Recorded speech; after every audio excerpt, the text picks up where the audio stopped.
Hola, hola, ¿me escuchan? Bienvenidos el día de hoy. Muchísimas gracias por estar aquí con nosotros. Laboratorio CLPA les presenta el día de hoy una ponencia de la doctora Dioselina. Si me permiten compartir, la doctora Dioselina Virote Pontigo, licenciatura de Facultad de Medicina, Universidad Nacional Autónoma de México, especialidad Hospital Juárez de México, posgrado Citopatología en Hospital General de México. Vamos a dar la bienvenida a la doctora Dioselina.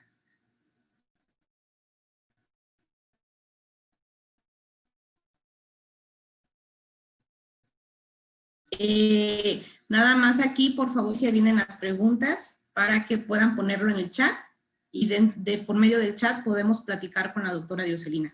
Bienvenida, doctora.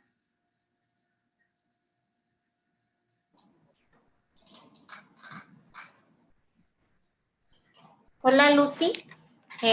Hola a todos y gracias por estar aquí, sobre todo en sábado y que es tan difícil para todos.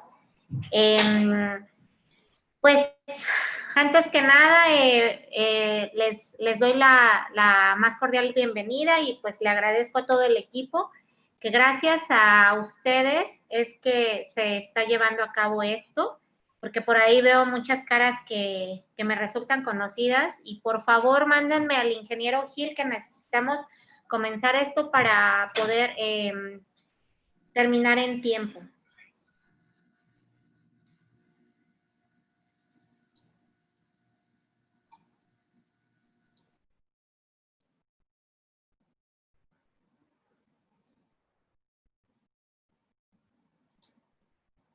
Pues lo primero que debemos de hacer es saber por qué debemos de fijar bien la muestra, ¿no?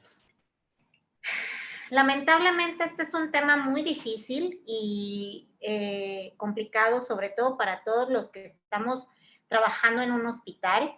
Ustedes y nosotros estamos trabajando de la mano y debemos de poder llevar a cabo una fijación adecuada. ¿Por qué nos permite eso, la fijación adecuada? ¿Qué ventajas nos va a llevar? Es de lo que quiero hacerles hincapié en esta plática.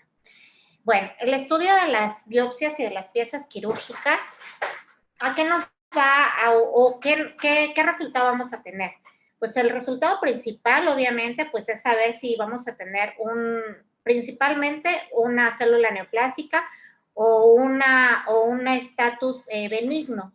Sin embargo, el estudio de las células, pues a mí me gusta mucho.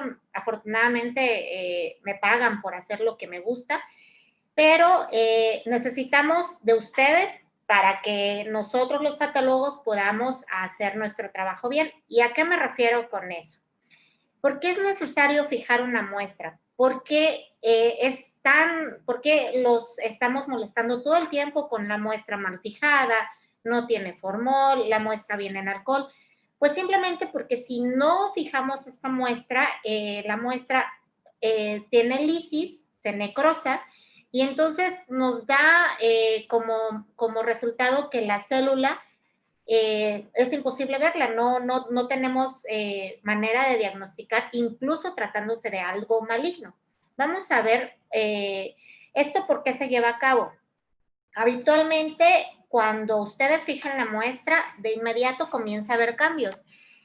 A nivel celular, más o menos se calcula que el formol penetra de 1 a 2 milímetros por hora. Si esto no sucede, si no lo metemos en algún fijador, entonces comienza la liberación de lisosomas, que es lo que causa la muerte de la membrana celular y del núcleo. Entonces aquí les muestro en la esquina superior cómo se ve un tejido bien fijado. Esta es una vesícula biliar y noten incluso en la esquina superior que se ven hasta los histiocitos, se ven perfectamente las células, se ven incluso algunos folículos y se alcanza a delimitar perfectamente cómo se ve la pared de la vesícula. Abajo tenemos una vesícula que lamentablemente la suspendieron en formol, pero en un formol muy diluido y que solamente alcanzamos a ver las proyecciones de la mucosa, pero ya sin epitelio, ya el epitelio está completamente denudado. Incluso esta se ve bastante bien. Hay unas que vienen completamente invisibles. Ingeniero, no pasa.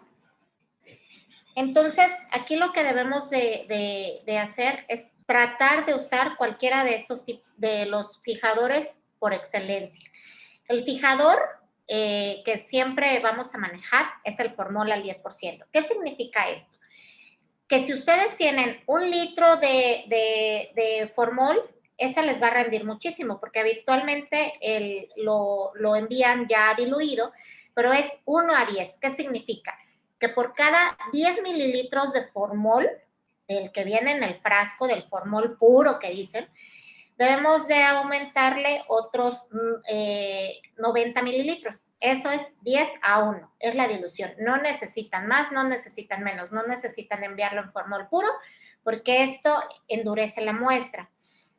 Sin embargo, en los hospitales es muy común que la enfermera le echa agüita o le echa solución a estos frascos que ya están en patología, y pues entonces se empieza a diluir y a diluir y a diluir, que es lo que habitualmente pasa. El mejor formol para realizar inmunohistoquímica, que hoy por hoy es la técnica que nos ha venido a resolver la vida a nosotros, los patólogos y a los pacientes, es el formol amortiguado. ¿En qué consiste? Tiene formol, fosfato sódico monobásico, fosfato sódico dipásico y agua destilada. Este nos permite ver perfectamente la célula y permite conservar el ADN del núcleo casi sin modificar. Y el Bowen, que es un fijador que casi no se ocupa, porque después de cierto tiempo comienza a endurecer la muestra, que consiste en ácido acético, formol y ácido pícrico. Con eso, ¿verdad? Okay. ¿Cómo vamos o cómo les deberíamos de enviar una muestra?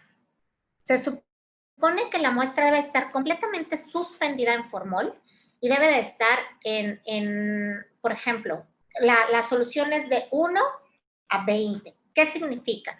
Ustedes ven estos 3 frascos y vean la cantidad de formol que tiene. Prácticamente en los 3, sobre todo el del frasco con la pieza más grande, el de la derecha, está sin formol. Entonces, esa pieza no está fijada, no está lista para ser procesada. Lo mismo de la parte izquierda, en la cual la pared pues se ve como que alcanza ahí a tener algo de una solución. Sin embargo, la solución, fíjense, se ve muy clara, no alcanza a cubrirla, está mal proporcionada. Y la de en medio, pues sí la alcanza a cubrir, pero aún así está muy limitada la cantidad de formol que tienen estas piezas. A mí me parece que este es el ejemplo perfecto de cómo debemos de enviar nuestras muestras a patología. Miren, la del lado izquierdo está perfectamente cubierta, la de en medio también está perfectamente cubierta. Incluso la capacidad tintorial que ustedes ven en el tejido se ve distinto de las muestras anteriores en las que estaba como rosada, ¿saben? Es lo que yo me doy cuenta. No soy maga, simplemente observo y veo que estas están perfectamente, el agua no se ve tan turbia. Y la del lado derecho ya es una muestra que ya tiene mucho tiempo conmigo, que es una muestra que tiene ya, está bien fijada, es una muestra de pulmón y no hay ningún tipo de problema con estas muestras. Aquí les quise hacer un experimento. Estos son higaditos. Y vean, aparentemente el formol se ve igual, pero si notan, el formol se ve distinto. Por ejemplo, en esta, aquí tenemos de lado los mismos frascos, solo que del lado izquierdo tenemos el frasco que solamente tiene solución y del lado derecho tenemos el frasco que sí tiene formol. Si ustedes pudieran agitar este frasco como lo estoy haciendo ahorita, ustedes perfectamente notan que el formol no hace como grumitos, no es posible notar esos grumitos y perfectamente no desprende sangre. Ese es para mí el dato más fidedigno. Y aquí fíjense, o sea, se ve muy diluido, se ve como sanguinolento, ¿no?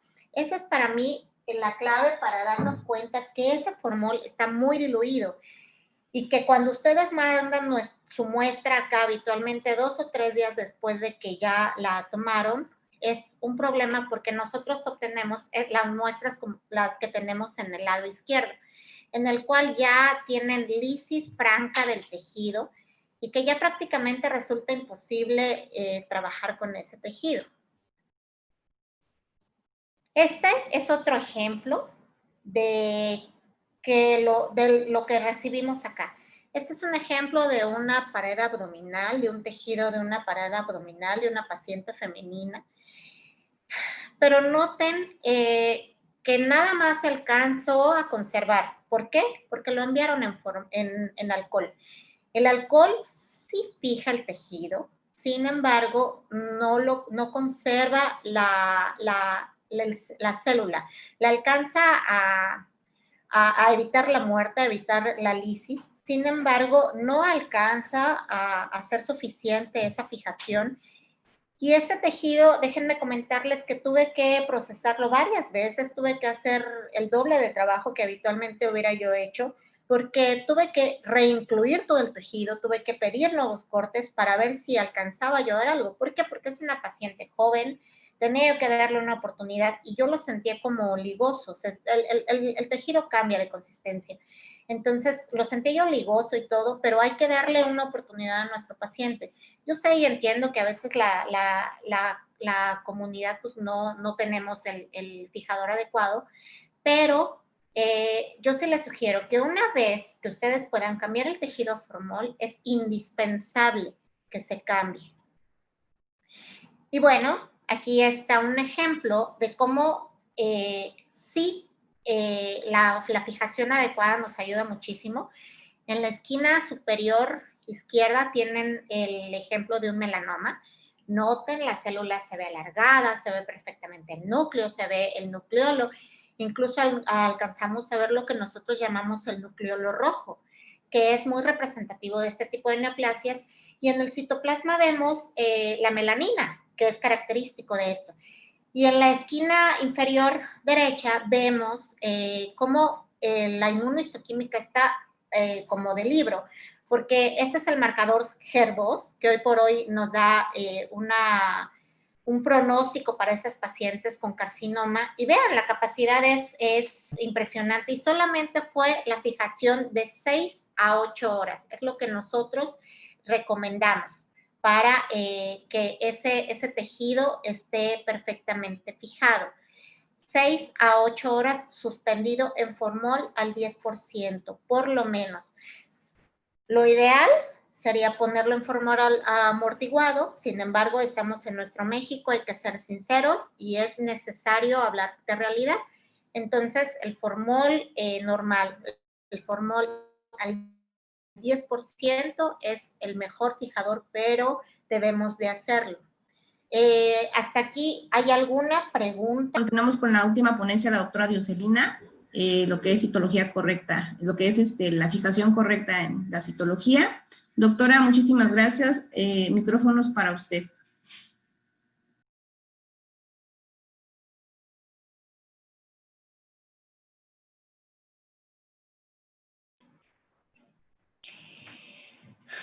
Bueno, pues vamos a la parte más interesante de todo y la más difícil a veces de platicar.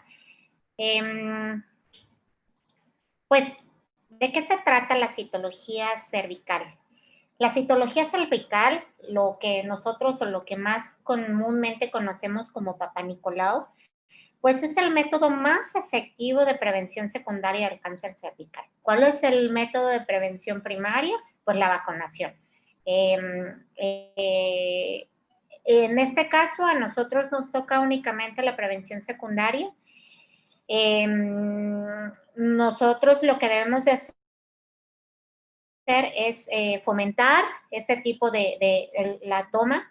Y bueno, la citología hoy por hoy continúa siéndolo el método de elección. La certeza diagnóstica es muy alta, pero tiene un pequeño detalle, como todo. Tiene el problema de la toma adecuada. Y en eso ustedes tienen mucho en que ayudarme.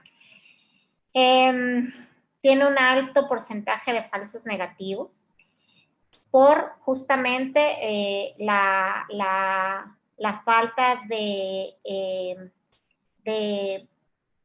habilidad para tomar esa muestra. Y espero con esto no herir ningún tipo de susceptibilidad, pero sí, ¿qué se necesita para interpretar adecuadamente una citología? Pues obviamente detrás del microscopio debe de haber alguien que sepa hacerlo, ¿no?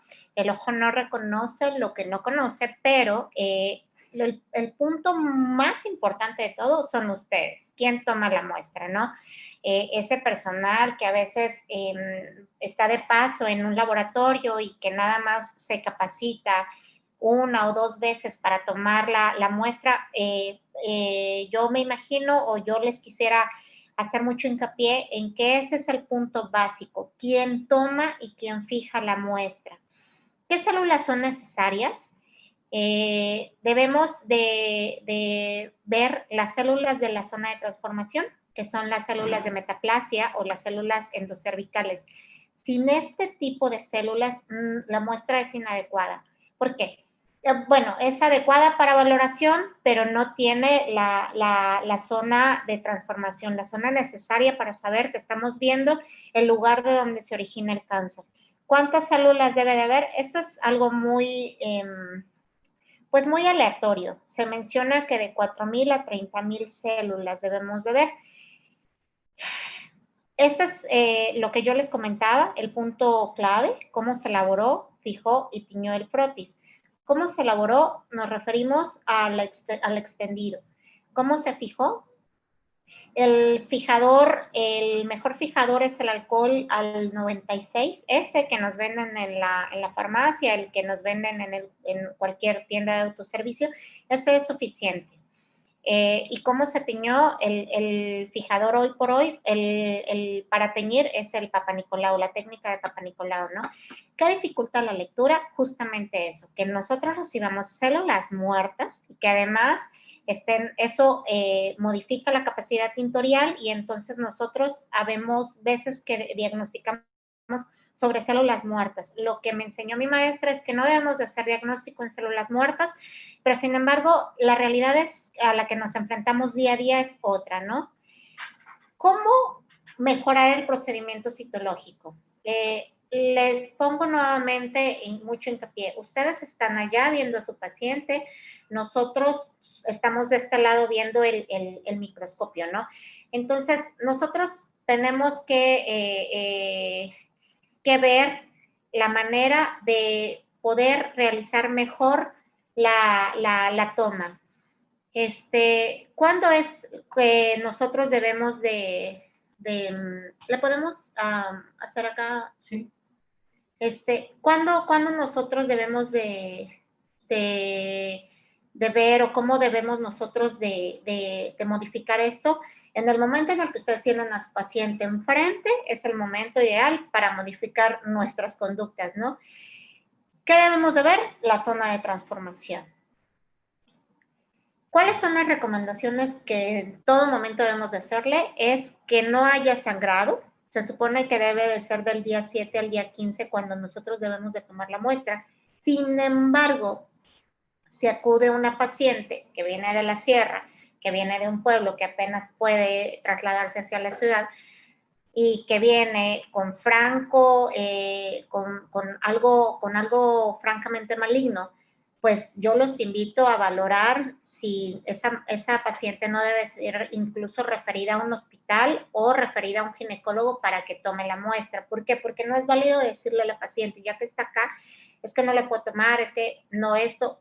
Yo creo que ustedes tienen a su paciente enfrente y les pueden decir, señora, usted necesita ayuda, por favor, acuda a buscarla a tal hospital. ¿Por qué? Porque es necesario tomarle la muestra y hay datos que nos orientan a saber que esa paciente necesita ayuda. ¿Cuáles son? El sangrado anormal, ¿no? Que diga, es que yo estoy sangrando desde hace tiempo, ¿no? Eso se puede tratar de un carcinoma o incluso de un carcinoma de endometrio. Si tiene la paciente o les refiere que ha tenido muchas infecciones y mucho daño a nivel vaginal, tampoco se recomienda, pero nuevamente, o sea, estas solamente son recomendaciones, hay que individualizar paciente por paciente y si su paciente necesita que le tomen ese Papá Nicolau, pues esta no es una contraindicación, ¿no? No se debe de haber puesto ningún lubricante, sobre todo ninguna ducha vaginal, ninguna crema. Y sobre todo, el Papá Nicolau se debe de realizar antes de la colposcopía, nunca después. ¿Por qué? Porque la modificación celular por ácido acético está ampliamente descrita. Nosotros tenemos un alto porcentaje de falsos negativos en carcinomas debido a la aplicación de ácido acético y pues el Papá Nicolau previo. ¿Qué les sugiero? Que cuando tengan a su paciente, pues hay que sacudir el exceso de talco de los guantes, lubricar el espejo únicamente con solución fisiológica, mostrarle a la paciente que el espejo es nuevo, es desechable y sobre todo no usen gel lubricante.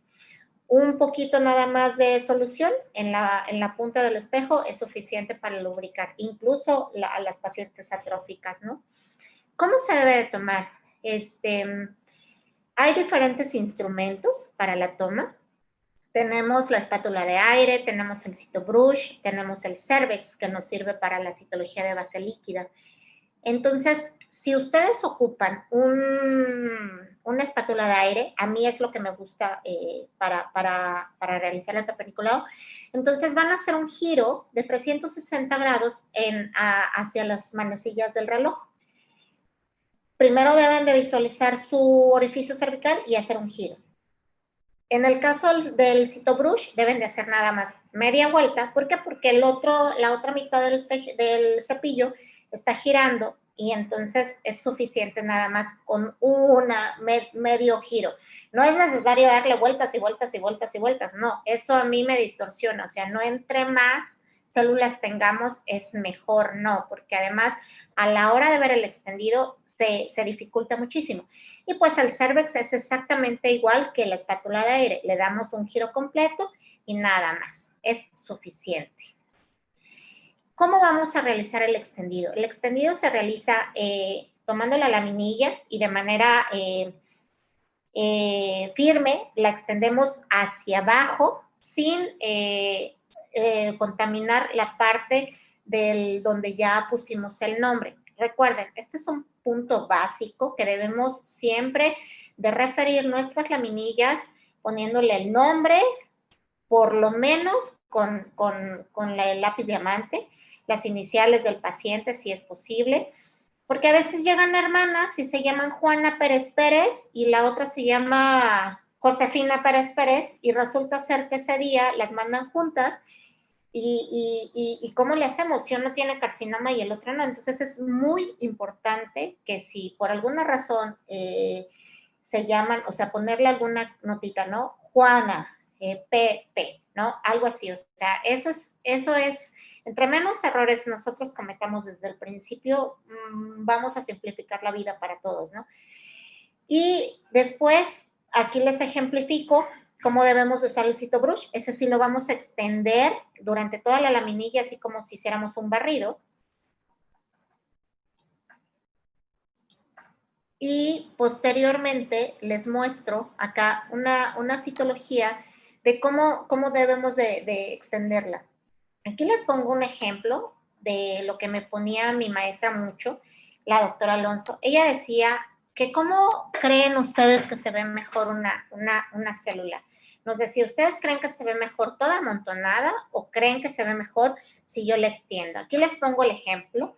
Yo pongo muchas monedas, entonces una encima de otra. Es exactamente lo mismo que a mí me pasa o lo que yo veo cuando yo veo una laminilla con una célula encima de otra. La que está hasta abajo no es posible verla. ¿Y qué tal si esa es la que tiene carcinoma? Y es esto lo que yo veo. Diariamente nos envían extendidos de este tipo. Yo tengo la obligación de acercarme a estos núcleos, a estas células de la periferia, para ver que sea posible observar, aunque sea las que están en la periferia. Sin embargo, las que quedan aquí en el centro, no me es posible verlas. Y eso es lo que sucede cuando hacemos un frotis grueso, un frotis que no está bien extendido. Y este es el ejemplo que yo les quisiera dejar. Miren, aquí perfectamente vemos las monedas, perfectamente es suficiente el extendido, se ven perfectamente las monedas del centro, podemos delimitar los núcleos, podemos delimitar el citoplasma, que es, a final de cuentas, lo que necesitamos ver. Así como esta célula, así debemos de ver casi todas las células, ¿no? Y este es un extendido, noten, acá tenemos una torula, y esta es una fijación con alcohol, que les vuelvo a repetir, es el mejor fijador. ¿Cómo debemos de hacerlo? 20 minutos suspendida la laminilla en un fijador de alcohol es suficiente para preservar la muestra años. Me refiero a citología. Y la capacidad tintorial, vean, no se ve modificada. Esta es una paciente atrófica y esta es una paciente con torula y se ve perfecto. Podemos delimitar los citoplasmas, los núcleos y incluso aquí un halo perinuclear. Y eso es lo que nosotros necesitamos. 20 minutos, sacan su laminilla, le quitan el exceso de alcohol, lo meten en su carterita y se acabó. Eso es lo único que necesitamos. Bueno, si quieren preguntas. ¿Hay preguntas? Por el momento, doctora, no tenemos preguntas en el chat. No sé si alguien gusta abrir el micrófono para preguntas.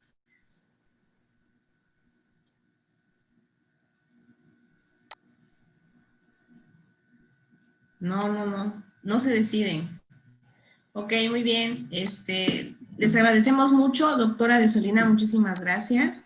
Creo que todo quedó muy claro. Muchísimas gracias por compartirnos un poquito de su conocimiento. Vamos a estar transmitiendo más temas para ustedes y pues les agradecemos mucho. Vamos a hacer la mecánica. Por favor, no se desconecten. Vamos a hacer una mecánica ahorita con la licenciada Noemí. Y pues, Noemí, es tuyo los micrófonos y muchísimas gracias, doctora.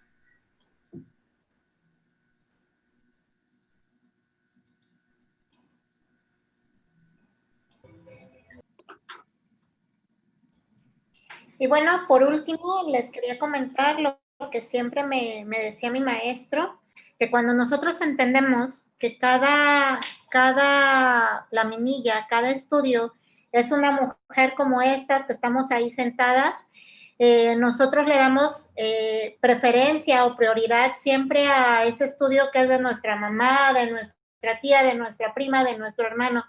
Pero cuando entendemos que esa citología o esa biopsia va a ser de una persona que es mamá o que es hermana o que es primo de alguna persona en el mundo, pues entonces es importante, ¿verdad? Cuando entendemos que esa citología es de una mamá, pues yo creo que le damos algo de peso, ¿no? Aquí les presento a dos de mis maestras, la doctora Karina Olivares, que es citopatóloga, y a otra citotecnóloga, que es amiga mía también, Sandra, y la doctora Gilda, citopatólogas. Y con esto yo termino y pues les deseo felices fiestas, feliz Navidad y feliz todo y feliz 2020, que para mí fue muy valioso. Pues muchas gracias y hasta luego. Gracias, doctora. Muchísimas gracias a todos los participantes. Les deseamos bonito fin de semana y pues espérenos porque pues traemos muchas sorpresas para ustedes. Hasta luego.